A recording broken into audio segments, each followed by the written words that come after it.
The plan is set to take effect in 2 weeks, but will it work? That's one of the questions we'll pose to our guests tonight, and they are Deborah Lucas, Professor of Consumer Finance at Northwestern University's Kellogg School of Management, and Thomas Fitzgibbon, President of MB Financial Community Development Corporation. Welcome to Chicago tonight.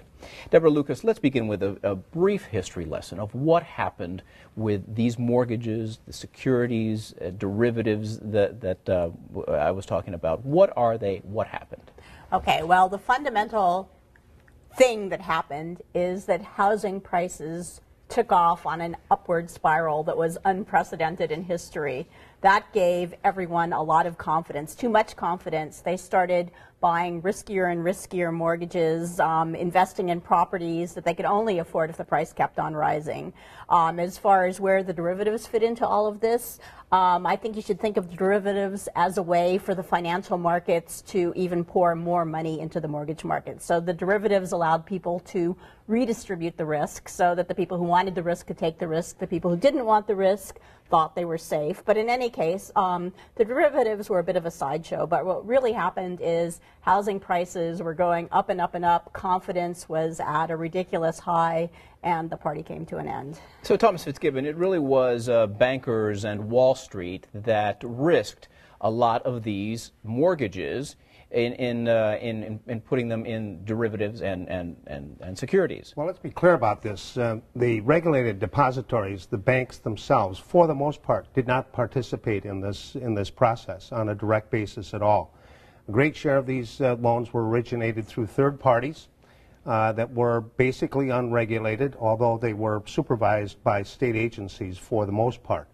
And so the banks themselves, the commercial banks and thrift institutions, for the most part, with some exceptions, some big exceptions, didn't participate in this And those big exceptions included?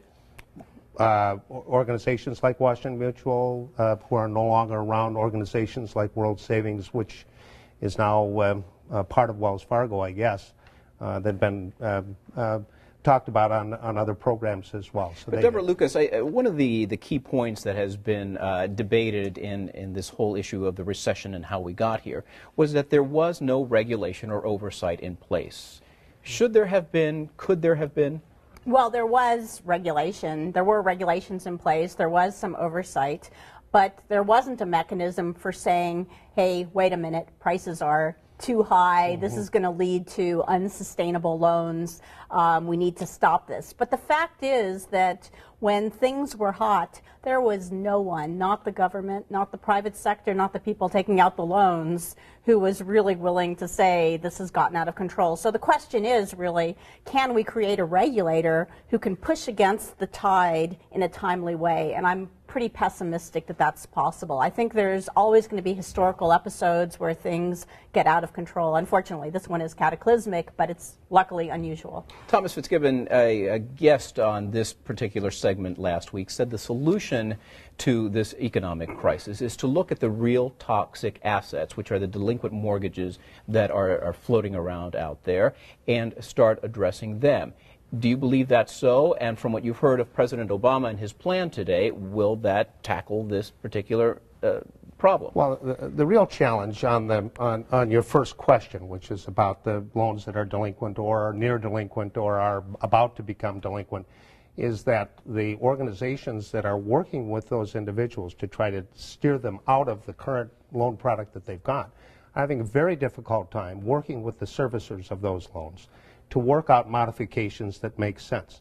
That's why President Obama's initiative today, I think, has got legs, because in essence it's going to set the standard for the practice in the industry of modifying loans that will be sustainable in the long run, to get people to the point in their lives and their financial lives where they not only can afford their mortgage payment itself, but that they then can begin to be more successful in other parts of their financial life. And you told me that you were on a conference call Yes. with the White House this afternoon. You apparently got more details about this plan than we heard from the press conference. Tell us what they were telling you. Well, essentially, this is Bill Apgar and Austin Gillespie from the White House.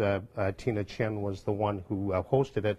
There are three major elements Bill Apgar talked about. Outreach, in other words, that there are incentives now for servicers to reach out to customers to get them before they get into foreclosure or get into trouble itself. Money for counseling for nonprofit organizations and intermediaries to help people deal with the issue in their financial lives. Ongoing monitoring. And then working on community impact, which is the major part, which is if people are going to fail, we've got to find a way to ease them out of the property itself and get it back working again. More and more money will go into this development of a counseling role to assist in getting the financial institutions like ours, like MB Financial, to work with customers. And so there'll be $500 incentives for us to reach out to customers before they get into trouble. If we modify a loan that's a Fannie Mae or Freddie Mac loan, we'll get $1,000 for modifying it, and for every year that that loan stays current, we'll get another $1,000, over a $3,000 payment. Well, let's move on to one of those key components, which is a major policy shift from the Bush administration, right. And that is addressing homeowners who are still making their payments. They're not delinquent, but whose homes have fallen below the value of their mortgage. Why is that important to address, do you believe, Deborah Lucas? Well, the reason it's important is that they may be still making payments, but at some point they might decide this just isn't worth it. I might as well just walk away from this house. And the fear is that if enough people do that,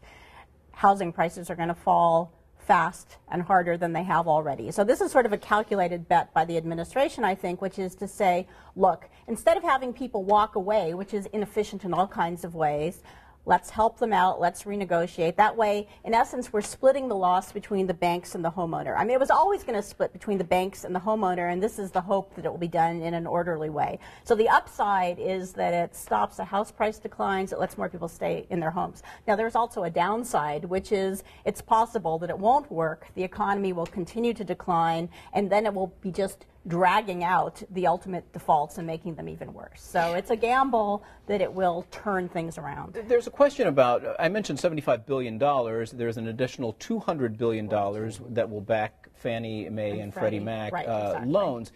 But wasn't the stimulus package that we were told last year to rescue the banks supposed to be addressing some of these issues? Well, it's an interesting question because, in essence, everyone in the banking industry, including, there's a quote by the president of U.S. Bank up in Minneapolis today, which said, you know, the original intent of the TARP program, which it's referred to, really has never been met. It really was never fully explained to begin with. But in essence, the idea was to get capital moving again. That was the idea, even though the acronym stood for something completely different.